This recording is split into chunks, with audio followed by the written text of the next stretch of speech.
Kabupaten Tobruk, Bebar Rayata, nanti dapat di Kabupaten Negara, wah, tak sedikit khusus, kau dukung, pasang kerang, kemudian itu balana tidak pesan, dan kita langkah kau, jadi pada ini itu nanti memelat itu makanan atas duit kau yang nampu Bebar Rayata.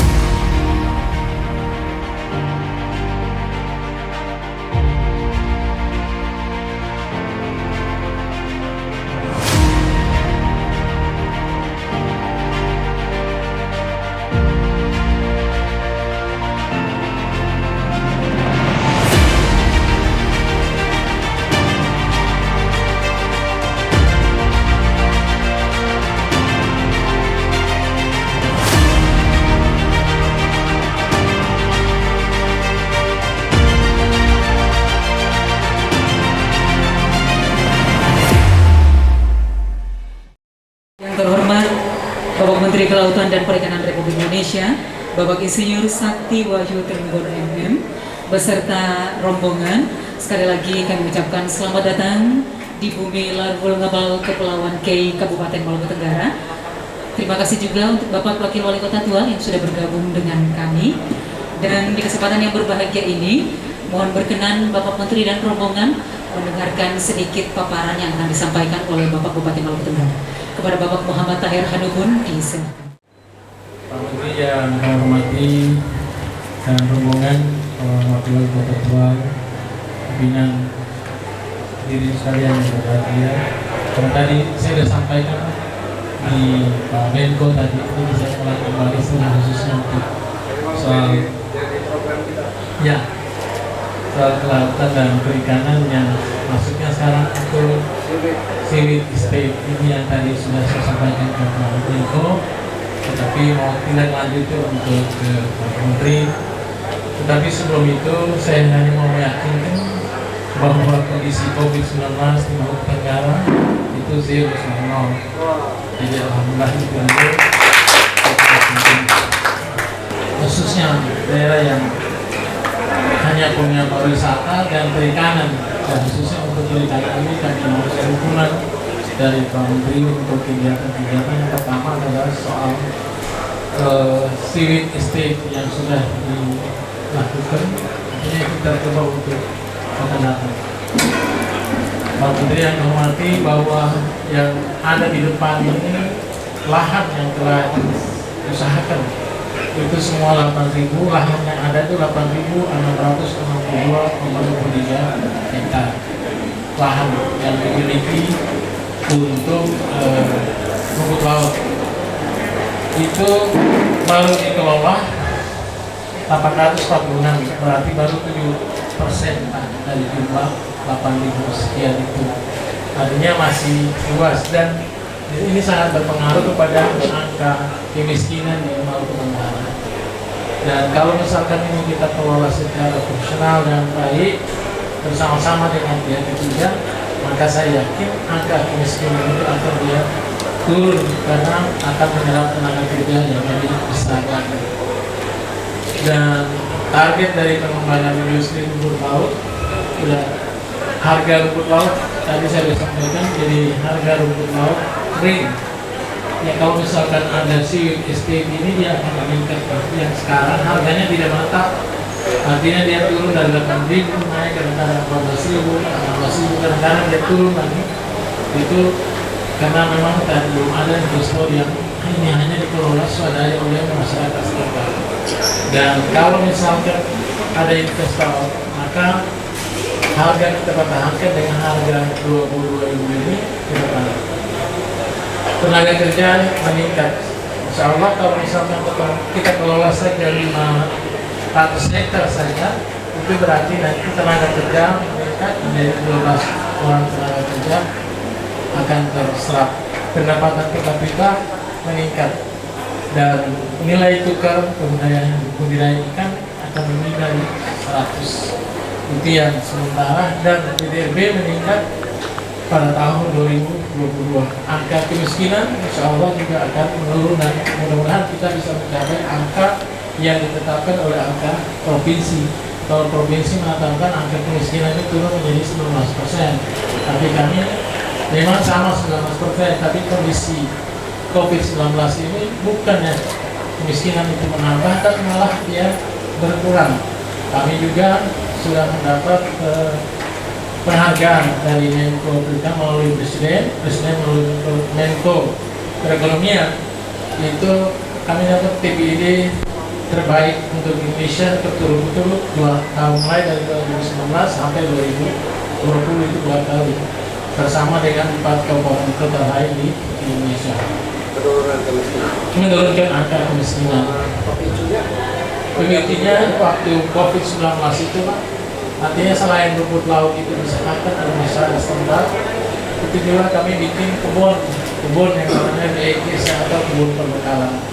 Nah, jadi TPD, tim pengendalian inflasi daerah, itu kami pertahankan, artinya dihargai oleh pemerintah pusat dalam ini melalui Menko Perekonomian, sehingga kami termasuk 5 kabupaten kota yang terbaik di Indonesia. Karena mulai dari 2019 sampai 2020 jadi 2 kali. Dan angka kemiskinan dia menurunnya tuh dia alhamdulillah, dan kami targetkan sebenarnya untuk Kabupaten Nusa Tenggara itu 19%, tapi sekarang itu untuk 2021 diperkirakan itu dia turun menjadi angka 20%. Jadi tinggal 1% kalau mencapai target itu, dengan catatan bahwa si riset atau rumput laut ini kami harus keluar dan mungkin mohon dukungan dan Pak Menteri untuk dilakukan. Mungkin saya tidak berlama-lama. Sisanya tinggal 25 ribuan ya? Ya, kira-kira seperti itu. Yang tadi saya sampaikan kurang lebih 8.000 hektar tadi. 8.000 hektar itu ya baru dikelola 3.000 hektar, dan itu baru 7%, jadi masih luas dan masih banyak. Itu mohon dukungan dan arah Pak Menteri. Mungkin kalau itu juga misalkan ada perusahaan ikan di Tertuang di wilayah beliau, tetapi ikannya lebih banyak dari sini. Ikannya yang lebih banyak dari Maluku Tenggara yang dibawa ke sana. Artinya hasil perikanan di Maluku Tenggara itu lebih besar. Itu kita sudah hitung jumlah tonnya yang dikeluarkan dari, kebetulan saja karena perusahaan ada di sana, daya tampungnya di sana, dibawa ke Kota Tua. Kira-kira seperti itu. Mungkin itu sedikit saja yang saya sampaikan, dan sekaligus mohon arahan bimbingan dari Pak Menteri. Mudah-mudahan program Seaweed Estate ini bisa berjalan pada tahun 2022, karena pemerintah daerah sudah mencanangkan bahwa tahun 2022 kita kembali ke laut dengan rumput laut, dan hal-hal lain tadi sudah saya sampaikan ke Pak Menko untuk minta dukungannya. Terima kasih. Assalamualaikum warahmatullahi wabarakatuh.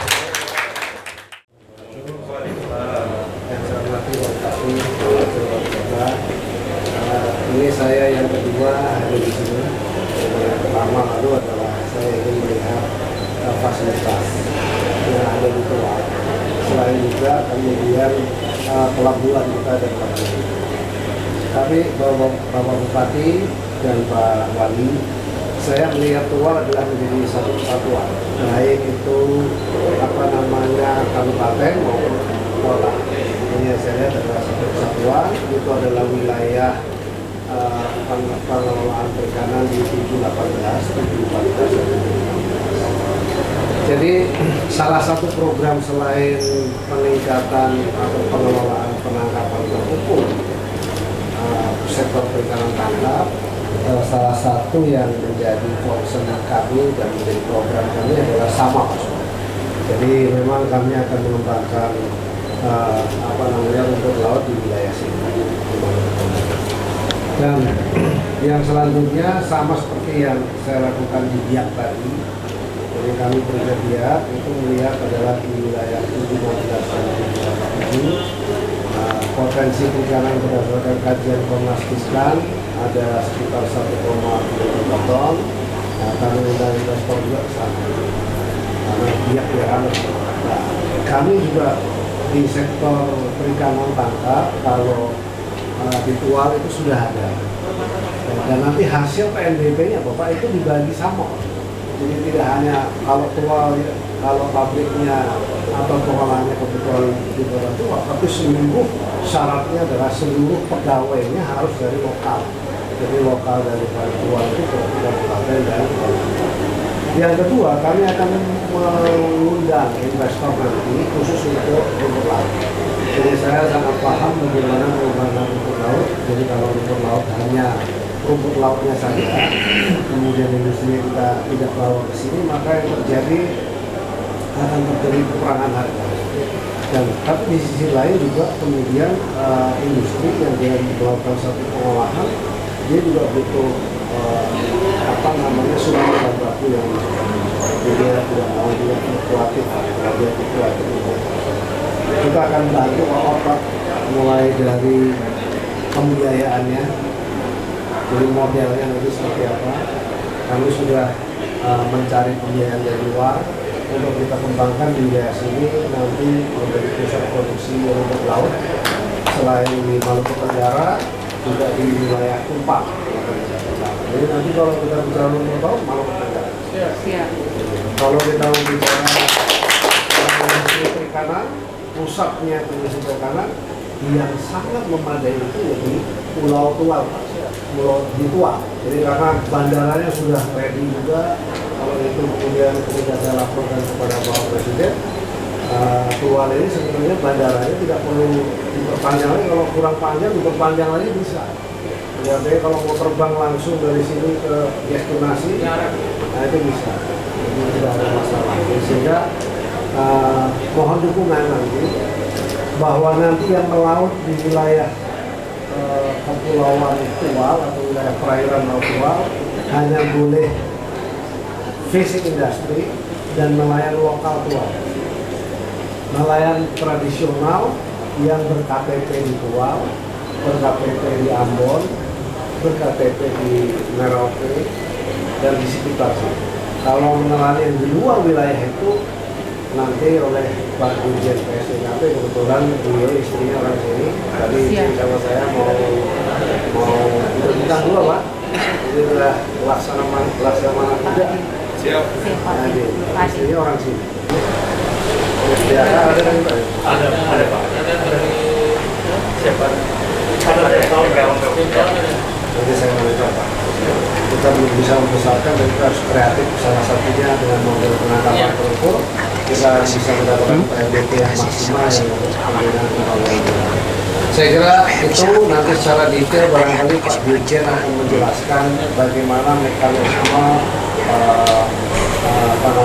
pengelolaan penangkapan itu, karena itu yang di depan mata Pak Bupati, depan mata yang bisa langsung segera kita eksekusi, lalu kemudian segera juga kita bisa mendapat manfaat dari situ untuk kepentingan masyarakat. Jadi kalau tadi ada 25.000 jiwa yang masih miskin, jujur saja dalam hati kecil saya, dengan konsep yang kita kembangkan ini harusnya dari 2020, 2021, 2022 atau 2024 harusnya harus nol. Targetnya harus nol. Jadi kalau sampai tidak berhasil nol, gagal. Kita sama-sama nanti kita teliti satu-satu.